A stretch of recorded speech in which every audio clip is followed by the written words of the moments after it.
স্মরণকালের ভয়াবহ সংকটে পড়েছে স্পেন। ইউরোপের পথে মরক্কোর উত্তাল জনস্রোত। স্পেনের সেউতায় ঢোকার চেষ্টা করছে হাজারো অভিবাসী।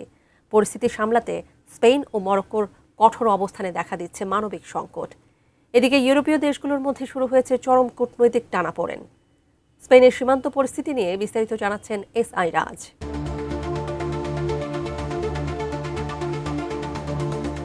মরক্কোর কাস্টিলেস এলাকা এখন চরম উত্তপ্ত। সমুদ্র উপকূল ধরে মাইলের পর মাইল এখন শুধু মানুষের মিছিল।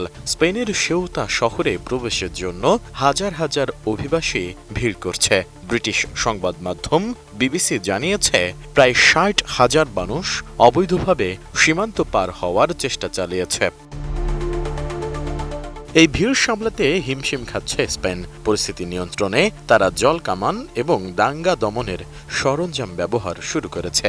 স্প্যানিশ সংবাদ মাধ্যম ইএফই এই তথ্য নিশ্চিত করেছে। পুলিশের কড়া অবস্থানের মুখে অনেক অভিবাসী শহরের মূল কেন্দ্রের দিকে ফিরে যেতে বাধ্য হচ্ছে। কোয়ালিটি সম্পন্ন আন্তর্জাতিক মানের still bar CSRM, committed for better still.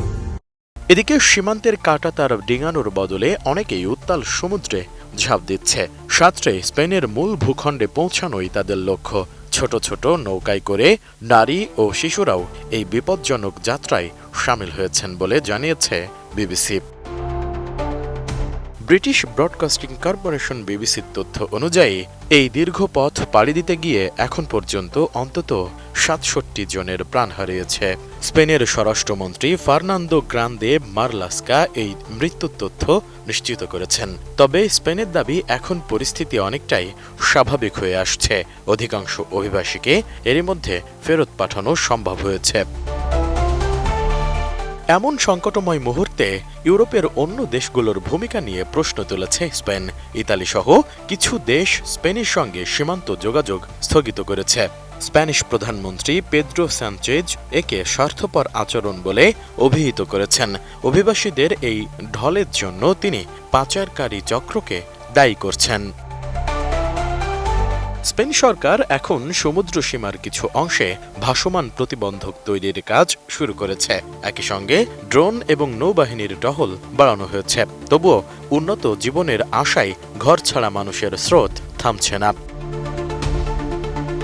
সম্প্রতি সমুদ্র উপকূলে আসা অভিবাসী প্রত্যাশীদের আইনি প্রক্রিয়া ছাড়া ফেরত পাঠানো যাবে না, স্পেনের উচ্চ আদালতের এমন রায়ের পর থেকেই শুরু হয়েছে এই অভিবাসী সংকট। মরক্কো ও স্পেনের এই সীমান্ত উত্তেজনা এখন আন্তর্জাতিক উদ্বেগের বড় কারণ হয়ে দাঁড়িয়েছে।